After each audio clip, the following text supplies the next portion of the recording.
Hey, Bradley, welcome to the NTM Growth Marketing Podcast. I'm excited to be speaking with you today. Happy to be here. Well, let's kick it off and hear a little bit more about your organization and what is your role at the company. Yep, I'm the founder and CEO of Mylance. We are a community and lead generation business development engine for fractional executives and boutique marketing agencies. What inspired you to start this company? I was my own fractional COO after 4 years at Uber. Loved being a fractional. It was so much fun, being the expert in the room, making good money, working when and where I wanted to. But lead generation, finding new clients reliably was so challenging for me and everybody I talked to. So it's like there's a real opportunity to support these people. And so started a company to help them out. So you were at Uber. I was. What was that experience like? Were you there during the peak like craziness of the scaling efforts? I was, yeah, 2014 to 2018, we were expanding from 80 cities to 600 cities and about 800 employees to 20,000. And it was a crazy experience. I learned so much. I feel like it was like an MBA in a nutshell of how to scale, go to market, how to screw up a lot. Met a lot of great people along the way. Just learned a ton about startups and scaling and marketplaces and all that kind of stuff. So I it's was great. back when we thought Lyft was a true competitor to Uber. As I remember, I'm from Pittsburgh, live in San Diego now. As I remember my co-working space, there were like Lyft and Uber people there all the time trying to convince everyone to like try their ride sharing app. And it's still a crazy idea back then. Yep. Yeah, I went to UNC's orientation, I remember, and just tried to get people to download the Uber app. And they're like, I'm not downloading some app and giving you my credit card. Like, what are you talking about? Like, I'll just take taxis. It was like, yeah, that was back in 2014 before it was the household names that they are today. So with your current organization now, and love what you're doing for fractional work. I think that's such a popular term, and it makes so much more sense if you have that level of expertise to control your own destiny a little bit more. What are some of your own marketing strategies you've been using that you've been finding to be fruitful? There's a complementary strategy that we use on LinkedIn. The first part is we add new connections to our network every single day. So I look for fractional executives who have been fractionals for a year, two, or three. That's our ideal customer. And I add new connections and I introduce myself and I introduce what we're doing. And then the second part is I publish content every single day. And the content is sharing my own experiences anecdotally or other people's, but the point is it's not preachy, right? I'm sharing very much that own firsthand account, what I learned, what I see work, what I see not work. And what happens is I add these new connections, so I'm growing my network. I publish content, so I'm building trust and authority. And over time, they see that and they go click through my profile, click on Mylance. And by the time they get on a call with me to hear about our business development services, they know me. They know my whole story. They know what Mylance does. It's like we have this trusted relationship just as if it was a referral. And they're ready to buy. I mean, it's obviously not a perfect system, but so much of the time they have this relationship because of the LinkedIn content that's genuine, that's from my mouth, a lot of videos, a lot of written content that I write. So anyway, that's the dual strategy. Add new connections, publish content consistently over time. Every day I've been doing it for 5 years. This is not an overnight thing. I want to dive into that a little bit more and hear about, in your opinion, some ways that you're being innovative with this approach. So I say that because I discovered LinkedIn in 2009, I think it was when I was a sophomore in college. LinkedIn's been my favorite platform for years. I would say in recent years, it's felt more spammy. When you get this friend request, you're like, okay, great. They're going to immediately try to sell me into some SaaS product or whatnot. And how have you been able to combat that feeling people have of some spamminess of the platform and do it in a way, in your words, are very authentic and genuine, and it's leading to actual CTAs and business results? So there's a few things that go into this, but the number one thing I'd say is none of my content, I'd say very small percentage of my content is salesy in any kind of way. I think about how can I help you? How can I add value? How can I educate you? How can I share a story about mine that will be helpful to you? right? It's not like, please buy this from me, or this is why we're amazing, or here are the Mylance different. It's none of that. Nobody wants to see that, right? But if I tell you a story about how I found my first consulting client, and I tell you the language I used, I tell you how I found a way to set my rate, I tell you how I found my second, third, and fourth client, how I set up an automated whatever, now you're like, oh, this is interesting, right? I can learn from someone who may have already done what I'm trying to do or made a mistake that I don't want to make. So all of a sudden you turn the tables on, oh my God, everyone wants to just sell me with their thing, to, oh, there's actually some interesting tidbits here I can learn from. So I think that's part one. Part two is when you're in the DMs, right? That's where we get all this spam, right? Where I'll get DM'd Right. like, hey, like, okay.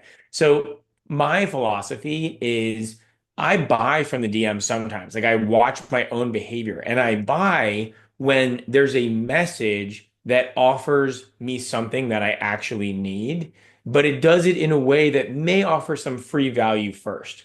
So I actually found a coach from LinkedIn, and the coach, he said his message was spot on to what I was struggling with. He's like, I help founders specifically with focus and accountability. I'm like, that's what I need. Like, we're a little scattered, like shiny object syndrome. I need focus, I need accountability. And he offered me a free 30-minute session to show me how he works with founders. And I was like, I'll take you up on a free 30-minute session. Like, that sounds like a great idea. And he hit on what I was struggling with. And the session went great, and I hired him as my coach. So yes, for all of the 9 and 10 spammy messages we get, if you can be the 1 in 10 that writes a genuine message of here's the problem I solve, here's some free value, then you're in a different ballgame. I think the spammy people ruin it for the rest of us. But if you can be the 1 in 10, you can still have success on LinkedIn. And it sounds like you really understand your ideal client persona. You have to. Like you're not going to have success. Like you have basically one sentence to nail their pain point. So in Right. order to do that, you have to know who your client is, what they struggle with, what they are feeling deeply is painful, and hit on that in one sentence. And if you don't, you're not going to get a response. My next question is around AI, which I know for every marketer, it comes up every day of how we're using it, how we're not using it, the newest tool, all those things. What is your take on how AI has influenced your approach to marketing or has not influenced it? It's influenced it in two ways. One, idea generation, Mhm. right? If I say, give me 30 ideas for how I could market to this customer with this problem, it is so good at being creative. So that's part one. I don't necessarily just take it verbatim, but it does a really good job of inspiring me to come up with what I want to talk about. Like if you're 95% of the way there, I feel like it's so great of just connecting those last dots that the human brain sometimes can't get to.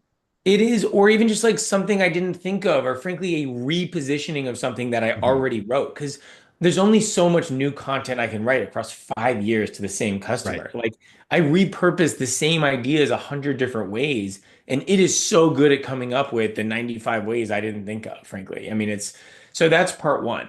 Part two is, and I'll be honest, I do this. I will take myself on a walk. I will record myself for 15 minutes talking about a topic that I think that I've heard over and over and over again from fractionals that's a problem, something they're struggling with. And I will just talk and talk and talk.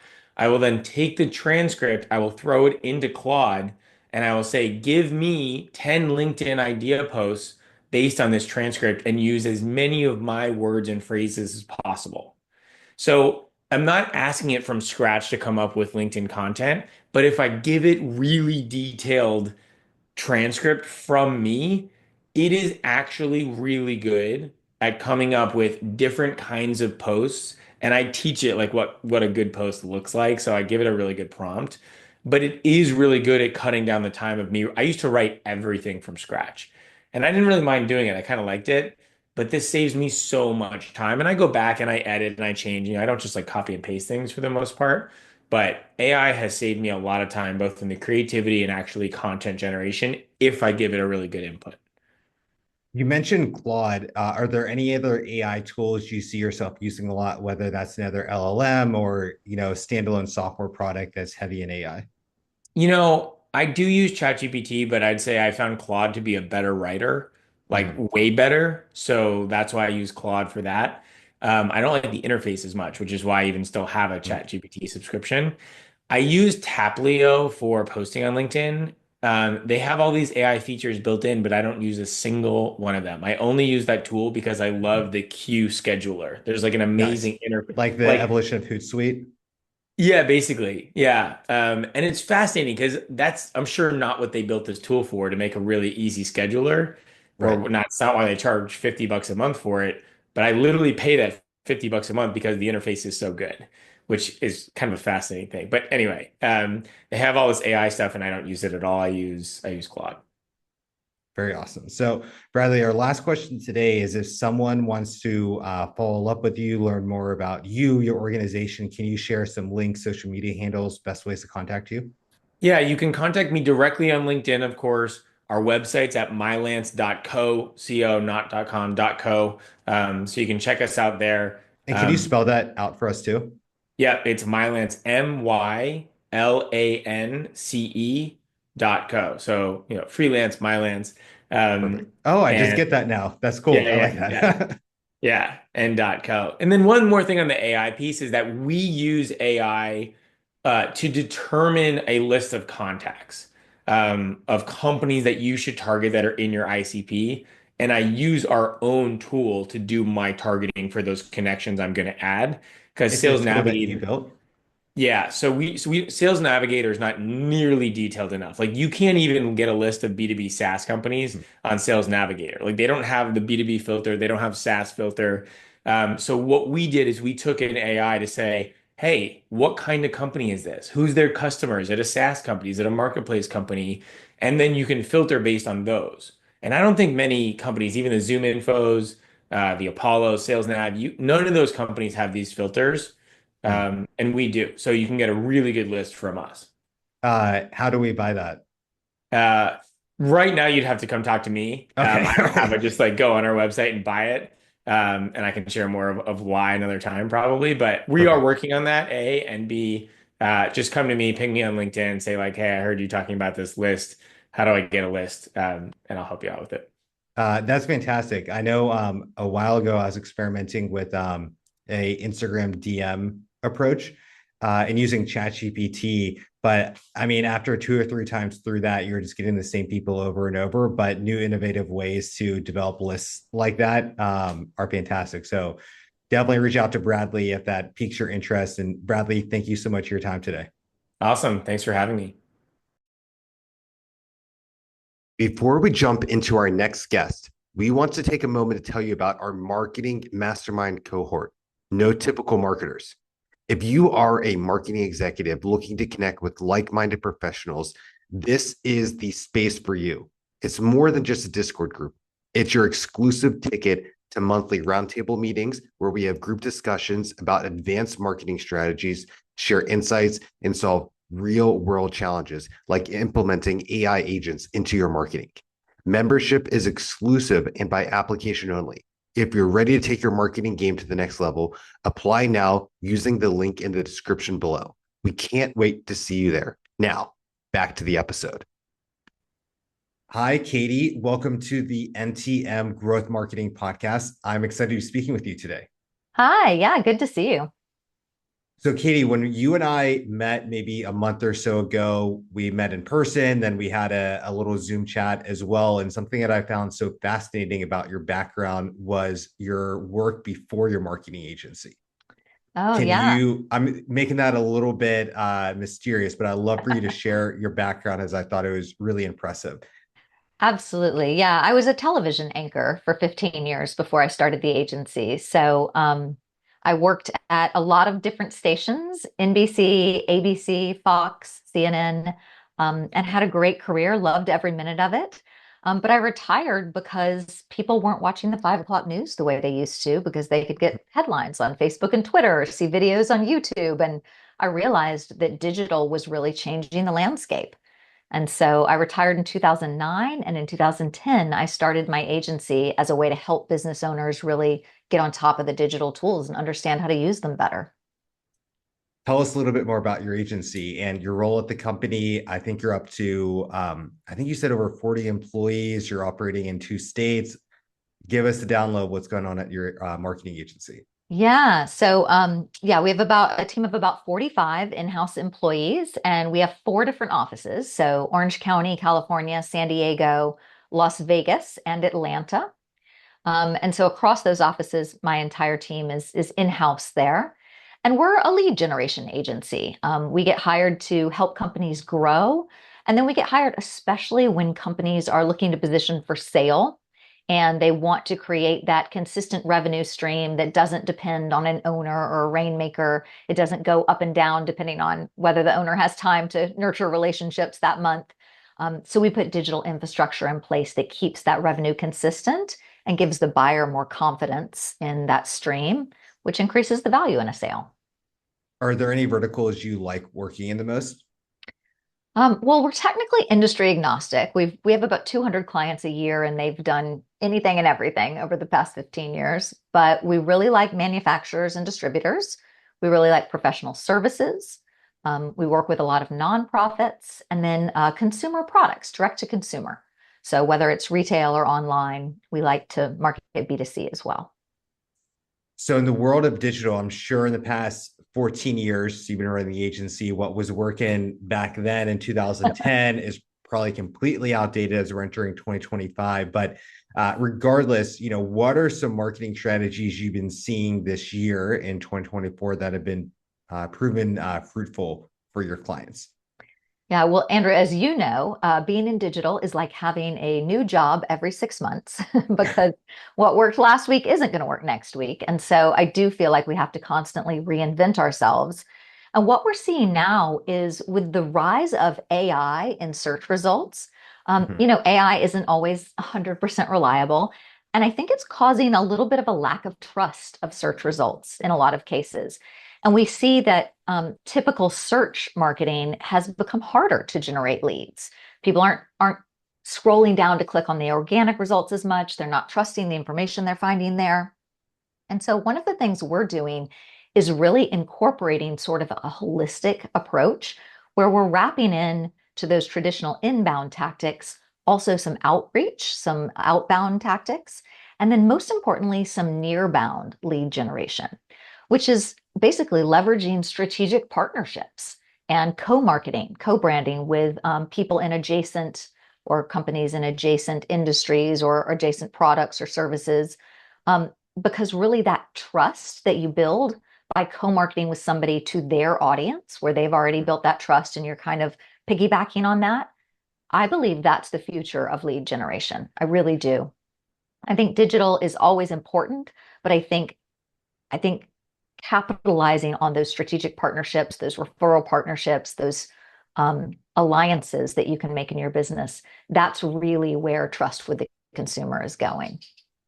I'd love to hear a little bit about your mindset of how you're approaching this. So I say this with context. So our agency before iOS 14, really, we only did Facebook ads. So when the Yeah, whole iOS 14 issue was starting to percolate in end of 2020, I thought that might be just an end of our company because I didn't know if Facebook ads were even going to work then. So I almost see the same way, maybe potentially the nervousness of people who've been doing SEO, which I know is one of your core capabilities. So, what is sure. your mindset of how you're, looking that challenge in the face and pivoting and moving forward and doing what's best for you and your clients?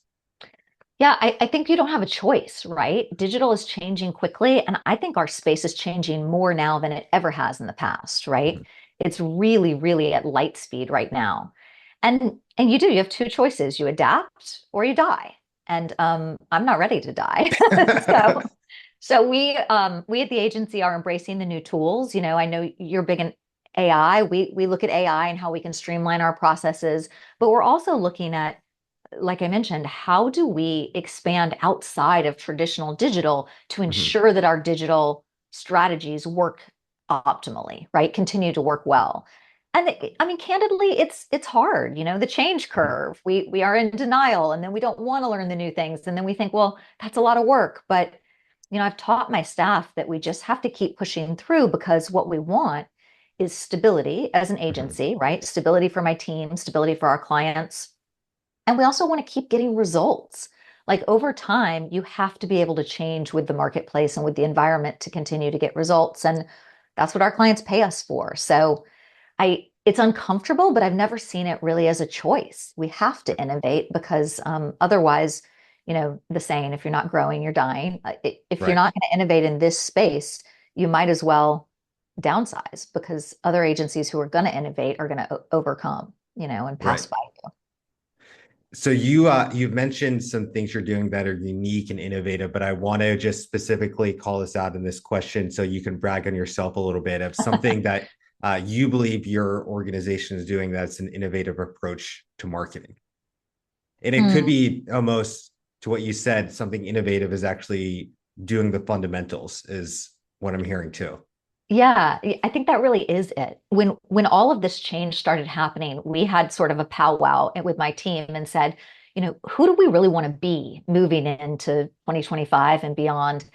And you mentioned my previous background. We have always considered ourselves at KWSM brand journalists.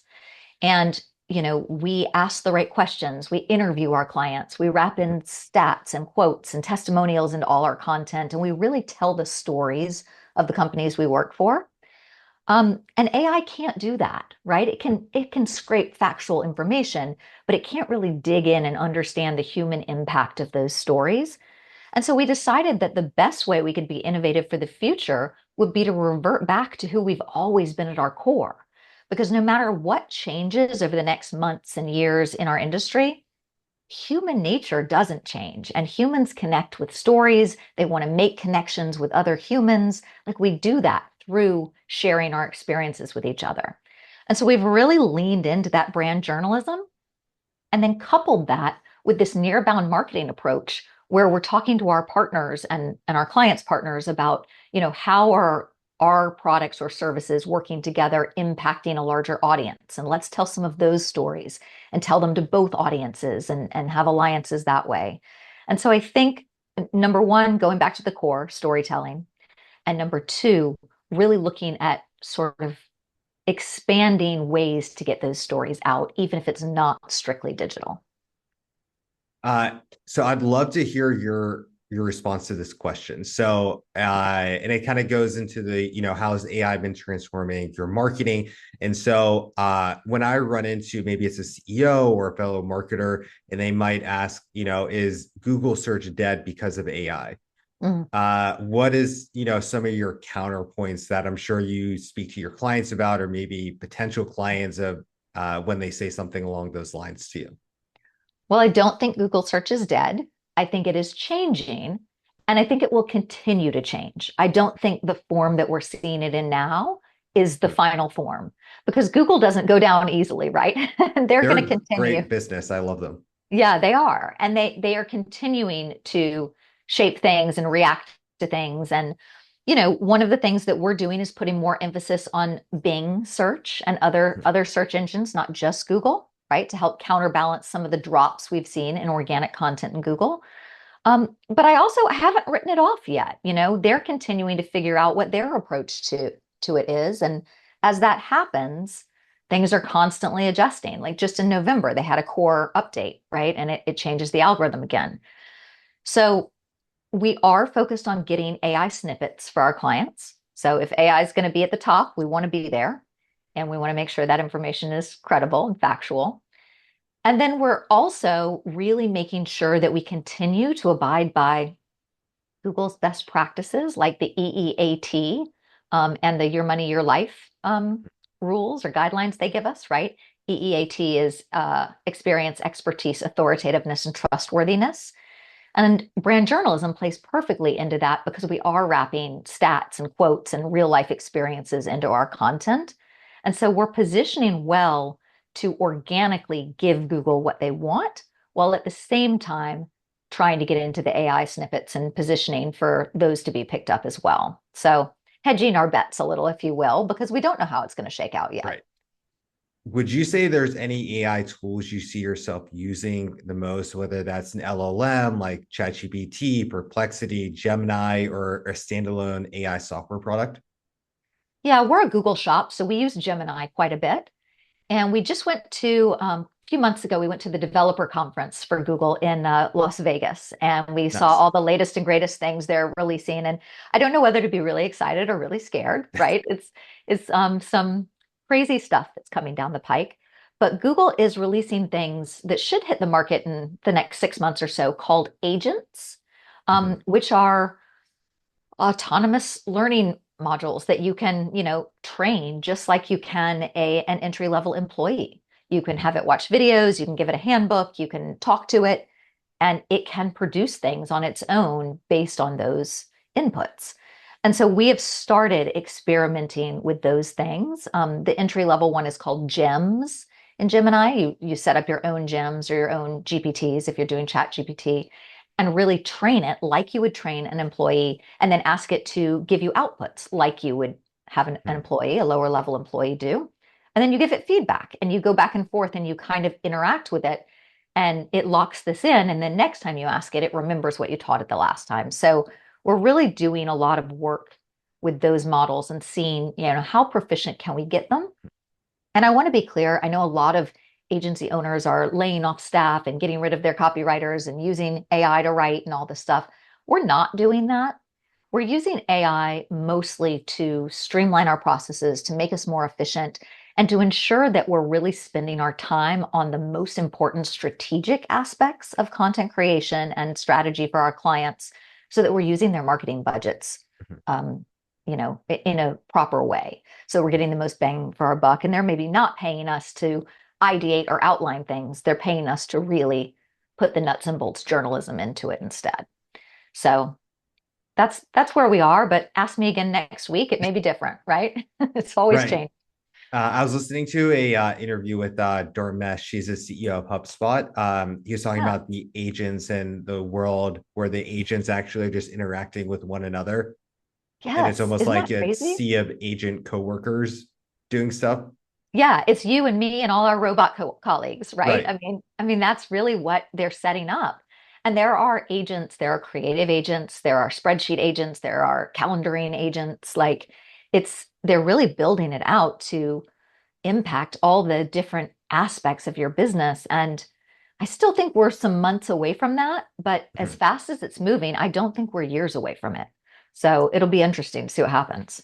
Yeah, we had a client, they didn't raise the capital they needed. So they're readjusting, but they're a sales agent.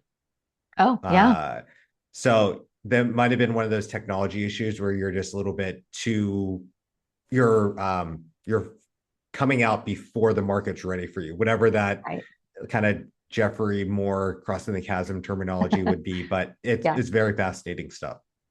it is. It is. And I don't think they're a lot ahead. They may be a little too soon, but I Right, think it's coming. It's right. getting there. And to your point earlier, we can choose to explore it and embrace it, or we can choose to get left behind. And it's uncomfortable, but I don't think there is a choice these days. So Katie, to wrap this up, knowing that we met through Provisors, love for you to share, one last pitch on who you are, why people come to you, and best ways to follow up with you. Oh, thank you. So Katie Wagner, my agency is called KWSM, a digital marketing agency.